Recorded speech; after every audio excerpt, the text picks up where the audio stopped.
Now, John, this new book, Can Science Explain Everything? I know you've spoken about this in previous books. Why did you write this book? Many people came to me and said, can you not produce a book that's shorter, that's more directly accessible? I mean, I'd love to tease Christians for TLDRing their faith, literally asking for it to be dumbed down. But here I am responding on YouTube. So maybe let's just listen to each other and see if we can all learn a little something.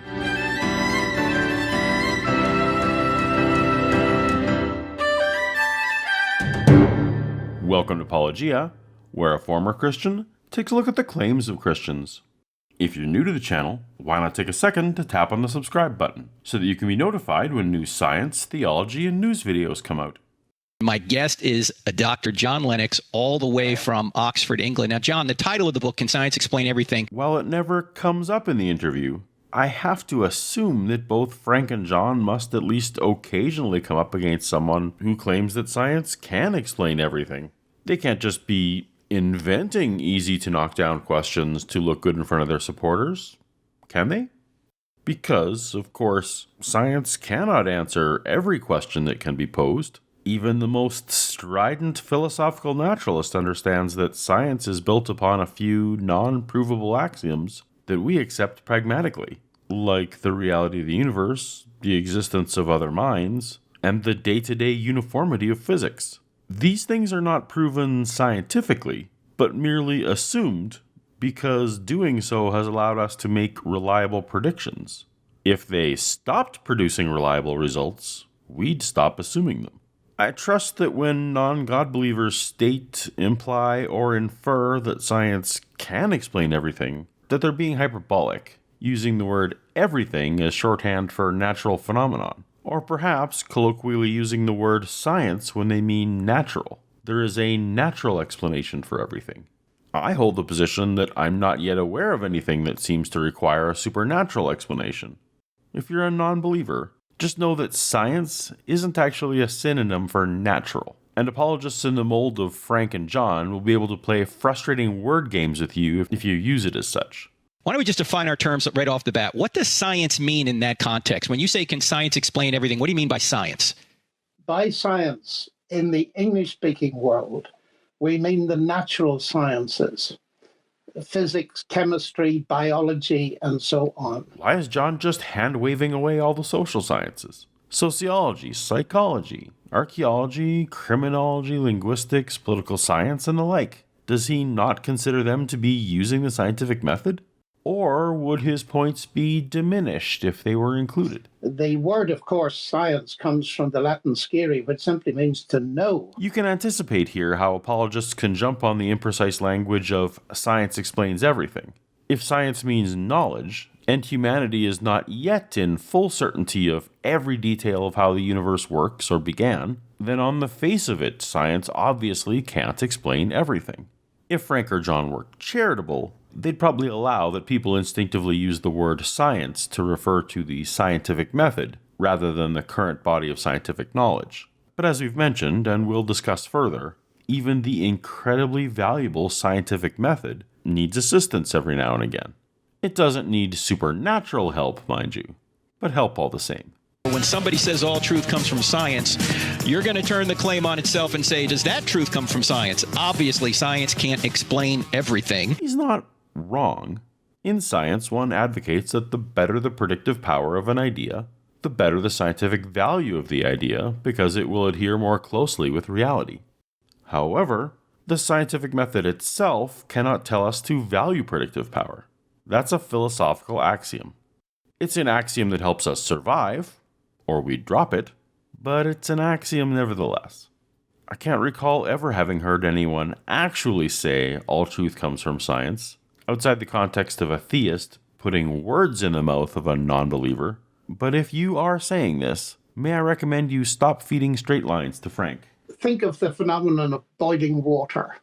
And we ask the question, let's investigate this. Why is the water boiling? And very rapidly, you see it's boiling because heat from a gas flame, say, is heating a saucepan with water in it, and it's agitating the molecules of water, and therefore it's boiling. I could equally ask that question again and give it a very different answer.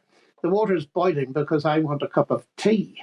Mm-hmm. Now, those two answers, they don't conflict with each other, nor do they compete with each other. They complement each other, but they're different kinds of answer. The first answer is the answer of the natural sciences. The second answer is in terms of an agent's desire. I want a cup of tea. Perhaps one day we will know enough about neurochemistry in the brain to be able to use the scientific method to evaluate an agent's desire or motivations. It's certainly hypothetically possible, but we're just not equipped for it today. Even so, given what we know about the unreliability of human memory, it's possible that such data isn't even recorded in a way that could be trusted and relied upon. We'd probably have to be monitoring people in real time. So for now, we must concede that perfect knowledge of the inner thoughts of an agent isn't in the realm of science. Science can certainly help us make inferences about agents' desires. It is reasonable to infer that a child straining to reach a jar of candy probably desires candy, but agent desires are complex, can be deliberately obscured, and are sometimes not even consciously known to the agent themselves. But when we ask the big why question of purpose of the universe, I think there's a real sense in which we can never get at the answer unless it's revealed to us. Even if an agent reveals its motivations verbally, it's entirely possible that the agent is lying, miscommunicating, or even honestly misattributing. Revelation is no guarantee. And the interesting thing is that you need both explanations to have a complete understanding. If one is investigating something that involves an agent, then a complete understanding would require some information about said agent. However, attributing agency where there is none does nothing to further understanding. One can strain for a lifetime to ask why a particular snowflake landed in a particular spot, but if no agent was actively involved with that particular snowflake, then there is no answer to be found beyond the physics. That's all there is. Before we inquire about the motivation of an agent, we need evidence that an agent was involved in the first place. Now, Dr. Lennox, one of the biggest objections I think that atheists have is that they charge Christians with committing this God of the Gaps Fallacy. They think we're saying, well, we just can't figure out a natural cause, so I'm going to say that God did it. How are you not committing this fallacy? This idea comes really from the gods of the ancient world, the Greek gods and so on, like the Greek god of lightning that people invented because they didn't understand lightning. And of course, that God disappears the moment you go to any respectable university and study atmospheric physics. Let the kid have a little fun.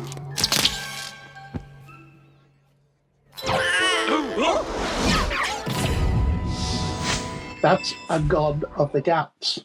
And it's so important to realize that the God presented in the Bible is not a God of the gaps. He's a God of the whole show.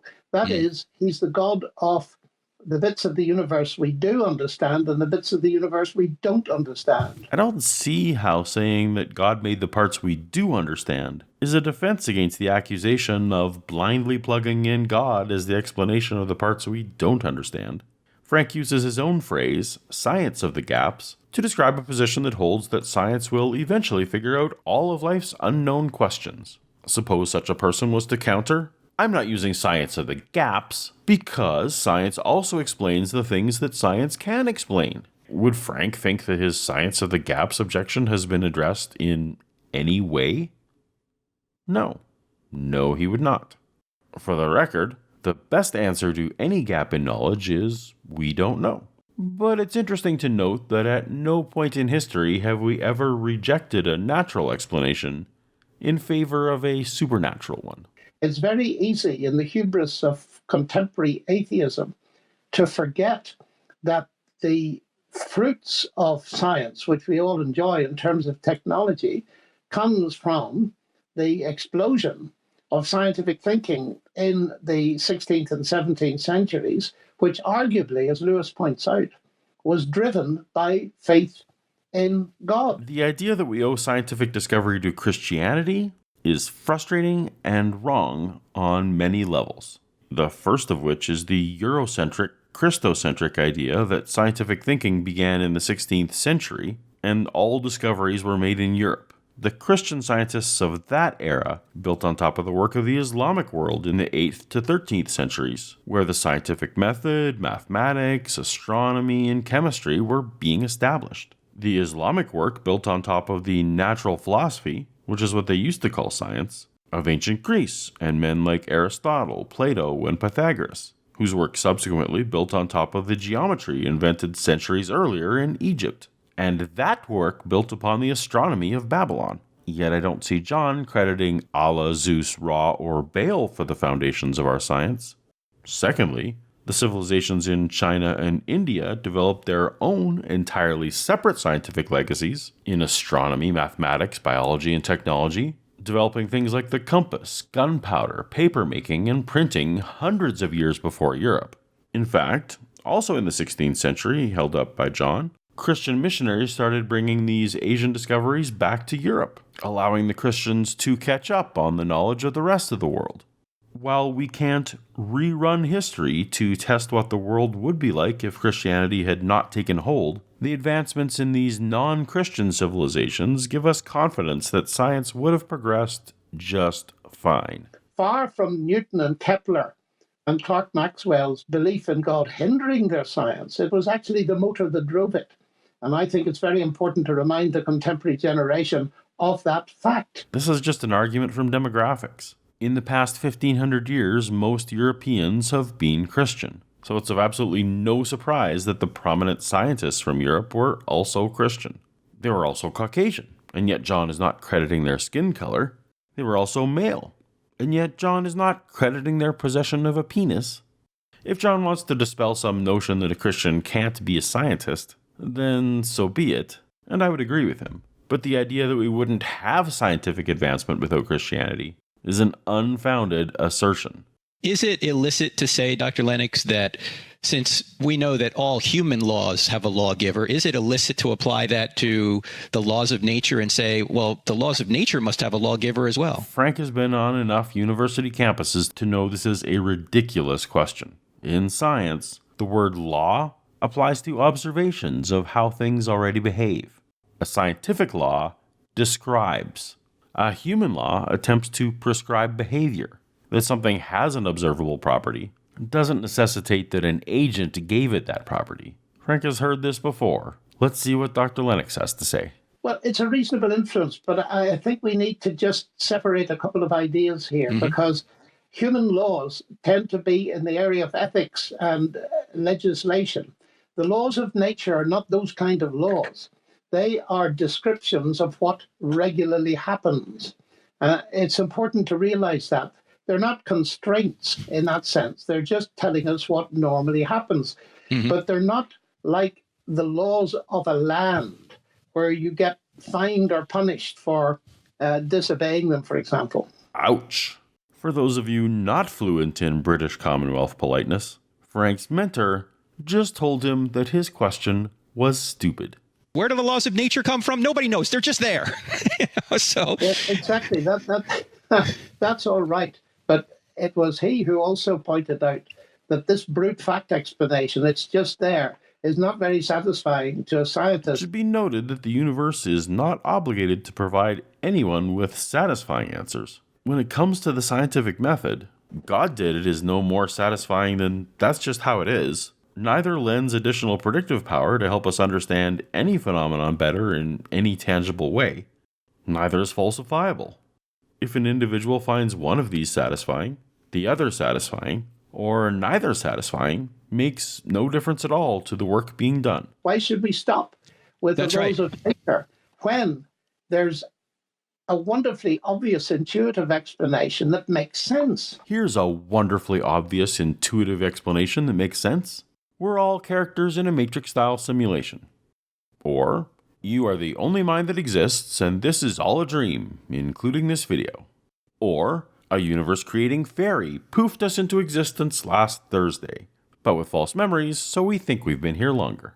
All of these are obvious, intuitive, and make sense. Are we any further ahead on any front by adopting one? I often chat to my scientific colleagues and I said, what do you do science with? And they say, well, I do it with my mind, or they prefer often to say my brain because they don't believe that there is a mind separate from the brain. Well, let's leave that aside. And I say, okay, you do science with your brain. Tell me about the brain. What's the brief history of the brain? They say, well, in the end, the brain is the end product of a mindless, unguided process. And I look at them and I say, and you trust it? Tell me, I said, let's be honest about this. If you knew that the computer that you use every day in your science, if you knew it was the end product of an unguided process, would you trust it? If we had computers that reproduce themselves, but where each in the next generation had random changes from the parent, and that only those with the best reliability would survive to reproduce, then you might end up with something quite reliable even though the process itself was undirected. In fact, with just a bit of time and a short generational cycle, these evolving computers might well far pass the computers we use now. And it's always been no. So I said, you've got a problem then, because you're trusting your brain or your mind, and you're telling me that you wouldn't trust a computer if it was produced by the same kind of process. We certainly don't just implicitly trust everything our brain tells us. We trust them as far as they provide us information that corresponds to reality to an extent that lets us navigate the world. When our brain interprets signals from our eyes to indicate a door, and that actually maps to an opening we can walk through, we trust it. However, if our brain kept telling us there's a door, but when we went to use it, we hit a wall instead, we'd stop trusting our eyes and brain. To some extent, this happens to us when we get too tired, or are under the influence of a substance, or suffering an illness. We realize our thoughts aren't mapping well to reality, so we temporarily lower our confidence in our own brain.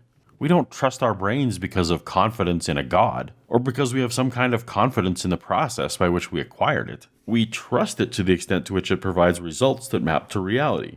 It's not faith, it's predictive power. At the heart of naturalistic philosophy, which is reducing everything to physics and chemistry, there seems to be a flaw because it undermines itself.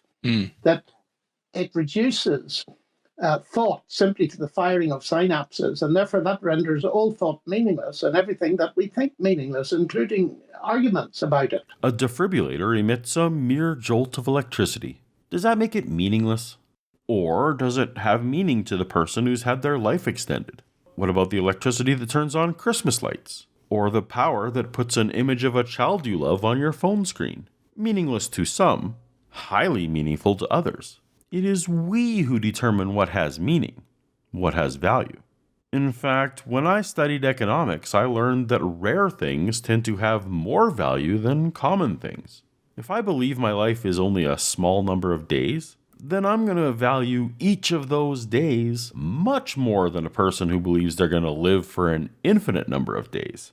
If your argument undermines the rationality that you need to do science, there's something seriously wrong with your argument. Suggesting that rationality is a process that has demonstrated reliability in identifying properties of the reality in which we find ourselves in no way undermines rationality. If your argument is that we navigate our surroundings only by way of incomprehensible magic, there's seriously something wrong with your argument. I just think that is a correct intuition. Intuition isn't a reliable way to know things. We sometimes arrive at conclusions that happen to be partially correct through intuition, but most of us suffer confirmation bias, particularly noting the times when intuition is correct, and forgetting about all the times when our intuition is off. Indeed, even the method by which we affirm intuition is to test the predictions our intuition makes and see how that fares in mapping to reality, which is essentially the scientific method. As often as not, what we've discovered through science has been entirely counterintuitive. The Earth goes around the Sun. A small rock and a big rock fall at the same rate. Light acts as a particle and a wave. Matter is mostly empty space. Infecting with a disease can prevent said disease, and so on. Something known only by intuition isn't a justified true belief. It's more of a hope or a guess. And I want to get across the very fact that Christianity, even at the level of experience, can be tested in exactly the same way as many scientific theories are testable. Wait, if Christianity can be tested scientifically, why did you write a whole book and go on tour to de-emphasize that scientific testing? Why not just demonstrate how Christianity is testable, falsifiable, and makes predictions about future data, like all helpful scientific propositions? So that it's a rounded kind of book that I hope will answer all kinds of questions that arise in thinking people's minds. I'm not sure you provided answers, Dr. Lennox, but we have new questions, like all thinking people should. Speaking of thinking people and questions and answers, you can find more of all of these in this video, which you should tap on now. I'll see you over there. Thanks for watching. Later.